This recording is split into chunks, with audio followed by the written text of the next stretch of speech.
and even God had to break in on him and put him in his place in Job 38, as we're going to see.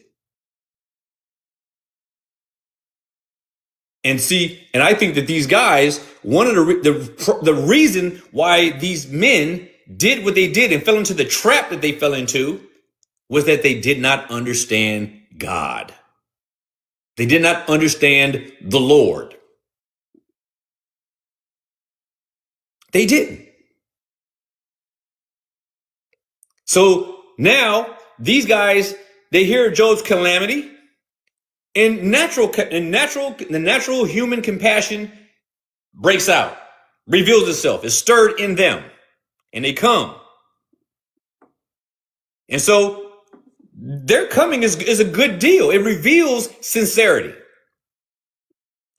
It shows us that these men had a friendship and that this wasn't just some kind of religious formality.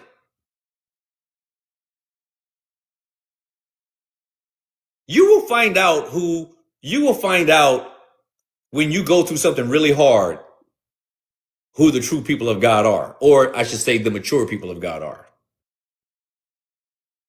The purpose of these guys was to come and to mourn and to comfort. The Bible makes it very clear. This was why they came, to comfort and to mourn with Job. This is proper, it's good, it's noble, it's right, it's godly. And we should understand that when it comes to dealing with whatever we do that is righteous, whatever we do that is good in God's eyes, it is always going to be mixed with sin in us. It will always be mixed with sin in us. There's always an admixture of frailty and fragility in how we move. And whatever good that is in us that is done, it is the Spirit of God doing it in and through us. Brother Jeff, encouraging servant, go ahead. Jonathan, years ago as a pastor, one of the first things I learned was when you're visiting a family who's had a devastating loss, like Job has had here, and you've alluded to this a moment ago, sometimes a lot of words aren't what's best. I learned that you go and simply minister with your presence, just being there. Maybe you don't have any profound words at that particular moment. Sometimes you just sit there. There was a lady I knew that had lost her grandson who took his own life, and we just sat together. I just held her hand. That's all you got to do. That's all you can do. And later on, I helped start the funeral arrangements. But I mean, I was just there. I didn't have anything magnanimous or earth-shattering or anything like that to say. You're just there. And I think a lot of times that's what we need to do. Maybe just kind of not talk so much, just go and be there. That tells them more than anything that you love them and you care for them. You know what that's called? That's called being seasonable with your words. And so a lot of us don't know how to do that. We can't wait to point out, you know, this is what most of us do today. We look at what somebody's going through, and of course, we judge through what we see. We look at what we see. You see a man in this situation. Now think about it. He's got boils all over his body. How many of you, and I'm saying this to myself as well, are going to be quick to go over and give this man a hug? How many of you are going to come down there with your pocketbook open to do whatever you can? How many of you are going to be willing to go down there and cook for him, to bring food to him and his wife? Whatever it may be. But see, the thing is, most of us, we want to get to the point where we can say, well, you know, maybe this is happening because is there anything bad in your life that you want to talk about? And you just want to sit there and go like, really? I'm going through all of this. Even if it was, is that how you want to start this conversation to someone who is in such despair? Is that where you want to start? But this is what we do because men want to elevate themselves. And they do that by arrogating themselves over other people. So what I mean by this is that it's like these men, they knew that Job was a great man. Job was a giant. Job was a great man. And so what happens when men who aspire to greatness are around greatness? They're looking for something wrong because they are all ready to jump in and be in that person's place. Just like those people who, I believe it was in Philippians, who were bold, became bold when Paul was put in prison. They had nothing to say about preaching the gospel and whatever when Paul was out there. They were fine with him doing all the work, but they were jealous of him. So when he was in prison, then they became bold. And then there's a whole story around how it was brought to his attention. And Paul says, if they're preaching Christ, let them go. Let them go. Let them do what they do, because Paul says it's coming from God. What did Paul understand? That God is sovereign and in control, and he always does his will. This is what Job knew. Satan didn't know it. Job's wife didn't know it. These men didn't know it. Job was the only one who knew. So now, as I said, they wanted to come here and to mourn with Job and to comfort him.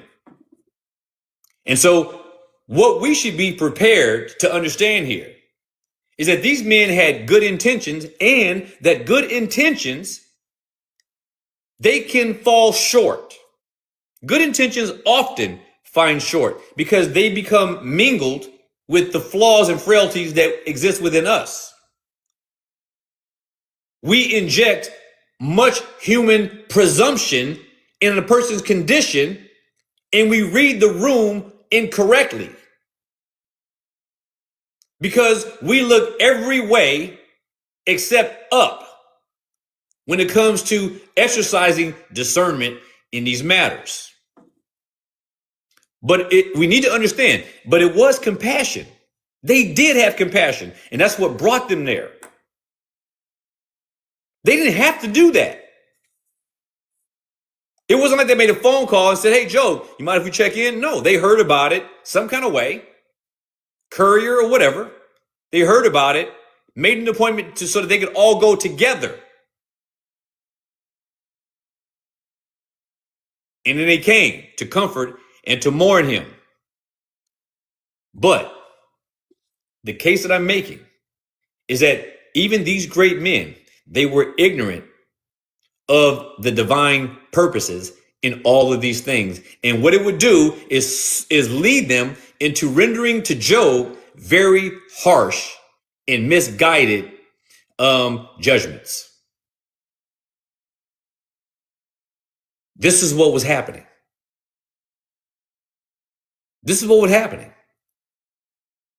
So when we deal with these miserable comforters for these next 20, 30 chapters, whatever it is, 34 chapters to go, we have to put ourselves in one hand on see things from God's perspective, see things from Satan's perspective, Job's wife's perspective, the miserable comforter's perspective, and see where we fit in this mix.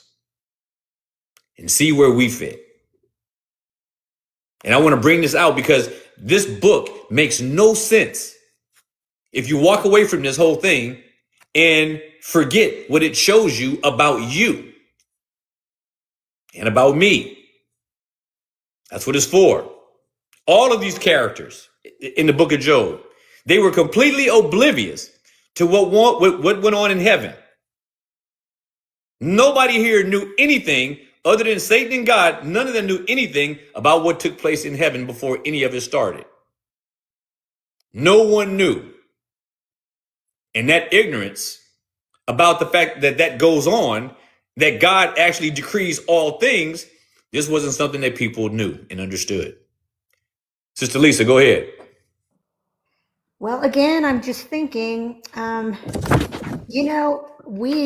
we have an opportunity to be comforters, Mhm. I think this is something that we need to really think about because in our own state, like you said, we need to examine our state. Mhm. In our humanity, the first thing that we want to do is, we want to figure out a reason, and then these thoughts come. Mhm. And it could be, the little voice of the enemy sitting there on the side. Oh, he must have done something wrong. Right. God Mhm. rewards.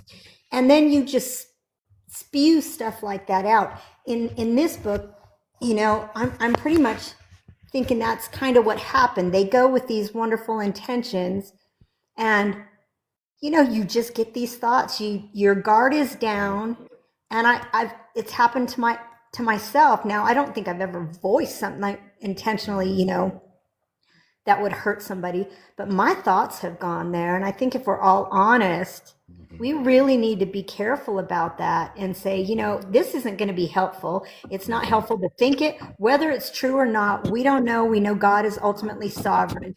So again, it's just best to be quiet. You know what I mean? You don't have something nice to say. What's that saying? If you don't have anything nice to say, don't say Ain't anything at else. all. That's right. That's exactly right. Sister Candy, what do you think? Exactly what she just said, because I was sitting here saying, "Okay, say something nice, don't say nothing at all." Right. Absolutely. Silence speaks volumes. That's right. Absolutely. Brother Jeff, man of God, thoughts? Hold on. Silence is golden. Silence is Um, good. I mean, that's a good saying. And I found at many deathbeds and at deaths that, and even it's always that way. It's always best, like you say, to exude care because hopefully you really do, and to show love just by being there and read the room. I mean, read, somebody wants you to say something, say it, but don't try to guess what, so and so died because they smoked too much or, they rode a motorcycle too fast or something like that. That's not helpful. And Mhm. try to remember how as it says in the word, do unto others as you would have them do unto you. Mhm. And, we all want that. We all want the comfort. I've had deaths where, I don't remember who was there, but they were there. Mhm. When my wife died, I couldn't tell you. I know my parents were there, but I really couldn't tell you who was there or who wasn't because they were just there. They gave me food. They sat there with me. They hugged me, and that's what I needed. And that's what these guys needed to be doing. Now, of course, they hadn't done that. We wouldn't have had Job come out and then God have to correct him on how things are. But Mhm. still, when we approach people, we need to remember that when there's times of great hurt, you just need to be there and forget yourself. Right. I also think that, because it's inevitable that somebody's going to say something, and somebody should. But the issue is exercising prudence in it. So the ability to know what someone is going through, how difficult it may be, when you start to contemplate all the variety of things that you think you want to say, that you think might be wise to say, rehearse it in your mind and in your heart first. Examine your own heart and ask yourself, why am I asking this? Second, what are the possible outcomes of me asking this? What are the possible ways he can answer this? How would I answer this if this was me? Because it is human nature to attach to everyone's rough period or rough patch in their life. The first thing we want to do is start pointing out to them bad decisions they might have made. How did you get here? And all you're doing is like exacerbating the whole thing and throwing salt on wounds. It makes no sense.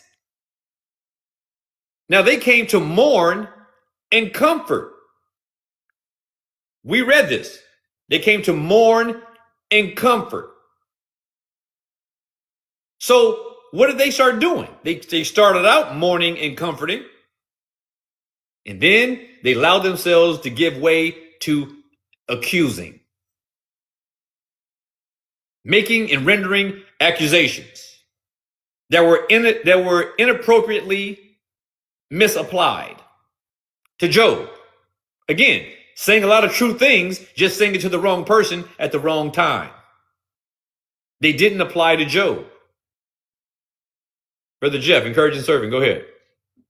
Well, I think you might be able to make the point here too, Jonathan, that Job's friends may have become even a little bit arrogant when they started making their accusations, because like you say, they didn't know, but they had to say something, or they wanted to say something, so it's very well possible that here they are trying to do a good deed, and they're simply making things, at the moment anyway, a lot worse than they need to be.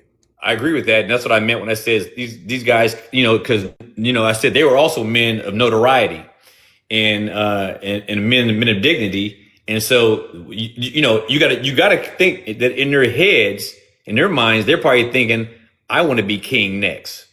You know what I mean? I want to take Job's place. I want to be at the top of this totem. And so this is how it is everywhere. Somebody in your job is your boss, and they get all the pomp and glory and benefits of the senior level position they're in, and you're number two, and that person is young, smart, looks like they're going to be going on for a long time. But then they have a downfall, and there's a bunch of people, you're going there going like, oh, I'm so sorry this happened to you. Oh, what can I do? How can I help you? But in your mind, you're thinking, I hope they pick me next for this job. This is how humanity is. Waiting for a downfall and then feigning concern about the reason for your downfall or their downfall. People pretend, but they pretend because they want to be next. They're focusing on you. They're focusing on you in making yourself endearing to them so that you don't see it coming when they put the knife in your back. Am I saying that's the case with these men in Job? I don't know. But I'm pretty sure at least one of them was thinking, I'm going to be the big man, and filling in the place of Job. I'm going to be that man of notoriety. I'm going to be the man that gets to walk around with all this pomp and circumstance. But it certainly is something that we should think about, because this definitely happens in our lives. Sister May, go ahead. Yeah, like when you were saying that, their intentions were good. Like to sit with Job on the ground, mm-hmm. right? They brought themselves to his level. Mm-hmm. They sat there with him, and they entered into his grief with him. They took their garments and they cut them. And, I think that sometimes, the word to me would be like perception. Mm-hmm.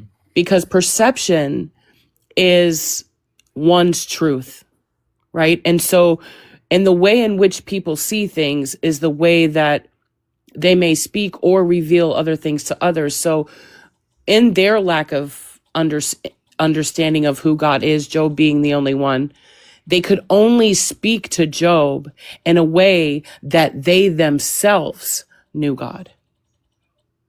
You see what I'm saying? Did it freeze up? Yeah, I think he's frozen. I think froze up. No, I'm here. Can you guys hear me? Yeah, that was weird. Yes, we can hear you. Yeah, now. Did you hear us? I did, but then it said something that my live is going to be live for 5 minutes because it detected something.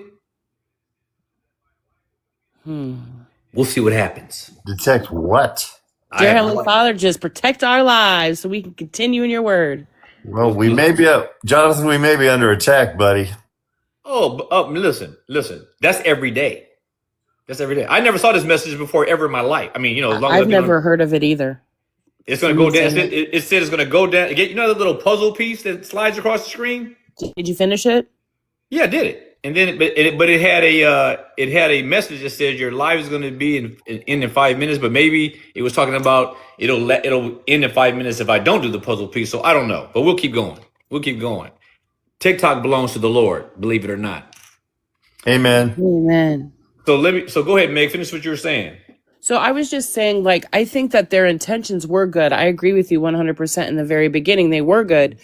And they truly, I believed before they opened their mouth, they truly were mourning with Job. Yep. But one thing that you said that stuck out to me was they could only comfort Job in the way that they perceived God to him. That's the only way that they That's could. right. That's right. And as we go further, we'll see that these different, I guess, pre-theological presuppositions or theological, right, that they brought into the conversation made God look like somebody that he wasn't. Right. Well, this is what I want to get to next. One thing I like about what you said, Megan, you pointed out, and I definitely intended to put emphasis on this because I agree with it, which is that when they sat down with him too, as we're going to read in the next verse, they came down to his level, and that's where we need to be. That's what it is to mourn with others and comfort. Is to sit down with them. Is to take an internal posture to not condescend, but to be relatable. And see, so many of us in our flesh, we want to condescend. And I know I'm guilty.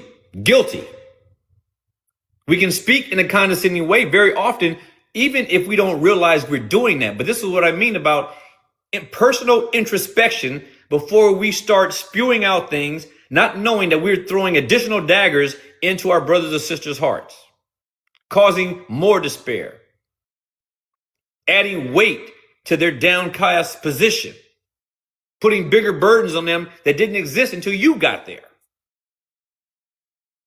And so sometimes all you need to do is call that person or go visit that person or whatever and just sit down and say nothing, wait for them to say something. If they say, let's get us a hamburger, go get a hamburger, whatever it may be. But let the person know you're just there. You're just there. And the other thing that we need to do as believers is to recognize what a person's needs are instead of saying to them, like so many people do at a distance, let me know if you need anything, when it is clear that they need something. Be proactive. Asking a person who is in utter despair, asking them, hey, if you need something, just give me a call. No. Do something. These guys set an appointment and they got there and they showed up. But you always you got these people who want to pretend that they're not being less than godly in their activities by saying that, well, if you need something, just ask me. If you need some extra cash, just give me a call and ask me. They're not going to do that. Most people won't do that. And you are only asking because you know they're not going to do that. And you don't want them to ask you for anything, or you don't want to be in a position to recognize that you should be doing something. This is what people do. And you can have all these arguments about once saved, always saved, the Trinity of propitiation, infralepsarianism and supralapsarianism and all these different kinds of things, getting the Greek word for repentance, metaneo, right, and pronouncing Greek, but you can't get this right. This is what Christianity, true Christianity, is. Dealing with Job. This is what it is. And it's a hard, messy business because we always mix in the impious attitudes. We want to do right, but evil is ever present with us. Paul said this. Whenever we do anything good, there's always this mixture of evil in it that comes from us.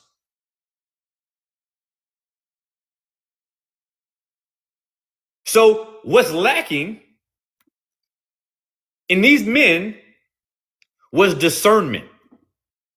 Discernment when it comes to understanding and recognizing sovereign motives. God's sovereign motives. Most Christians today, they believe that God's only sovereign motives is in those things that they perceive to be good by human standards. If a war breaks out and there's much loss of life, they don't want to say that's God. Sorry to interrupt, Jonathan. Can you say that one more time? What part? What you just said, it was so good. I don't remember. You said some people lack discernment because why? Because of a lack of understanding the sovereign motives. Sovereign motives. In other words, they don't understand God's will. It's a fancy way of saying that. So they don't. So I attribute a lot. I put a list of things here in my notes. And that is that when a person is immature in their faith, the immaturity has much to do with not understanding God. We're not understanding Him. The more you know about Him, the less problems you're going to have in discerning things. The closer you get to your understanding of what happens at that throne, in that throne room. Job knew, and he wasn't even a part of the conversation. So the less you know and the less you trust in the sovereignty of God, the more ignorant you will be in all of your dealings. And everything that you believe that you should do, you believe is a result of you exercising your own works. The less you trust and understand the sovereignty of God, the more reckless you will be in all of your dealings. The less discerning you will be. The more presumptuous you will be. Because you don't understand what's going on up there, you're too busy focusing on what's going on around here.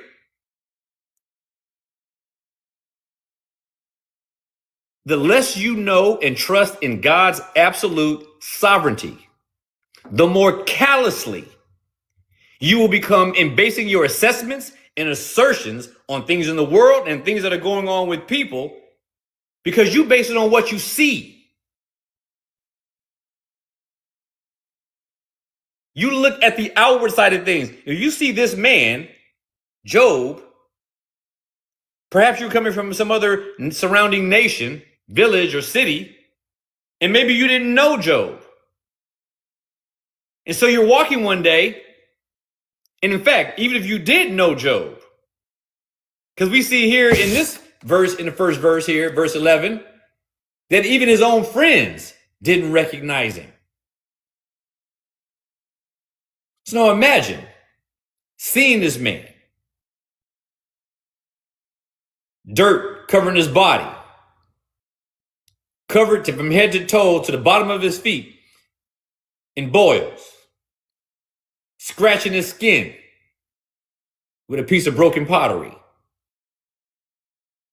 What a pitiful sight that is.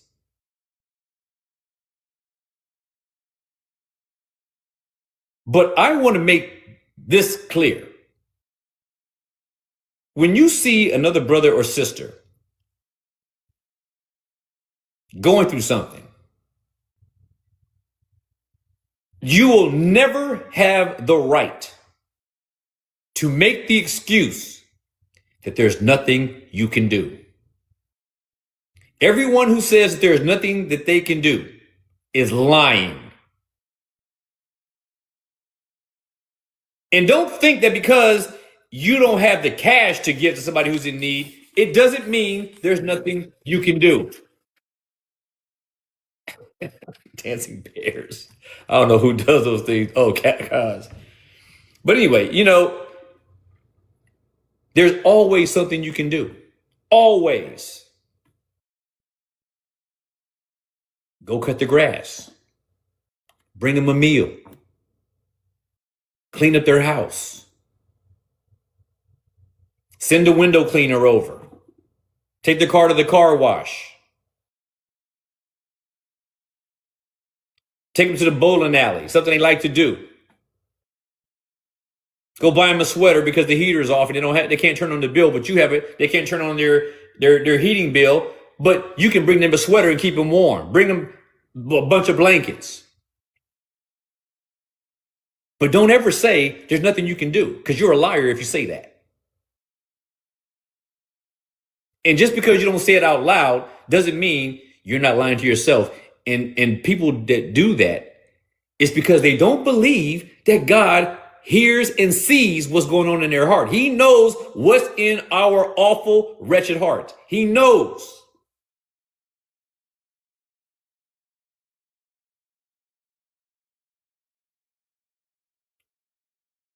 So I'm just saying.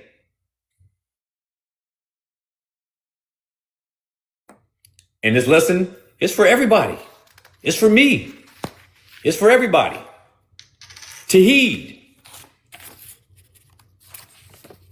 But we don't want to get involved with that. Well, if I do this, they'll be expecting more. None of it's yours. None of it's yours.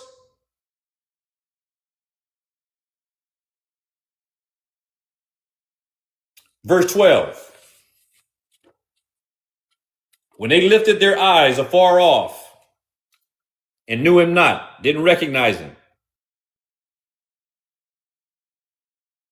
they lifted up their voice and they wept. And they rent everyone his mantle, sprinkled dust on their heads, upon their heads toward heaven. So the mere sight of Job, the mere sight was overwhelming to them. What they witnessed in his affliction was overwhelming. They could not believe it. They were looking for this great man that they are accustomed to know, the man who had this great reputation. The man who did so many things for people. He lost his spiritual glow. If you want to look at the outward person. But we know from the account given that he was the same person he was now that he was before all this happened. We know that now looking at it. And God is giving us insight into this. This is the greatest part of this lesson, which is that Job was right with God. There was nothing wrong with him. So don't look down and condescend on your brother or sister when you see them down in the dumps in need of your help.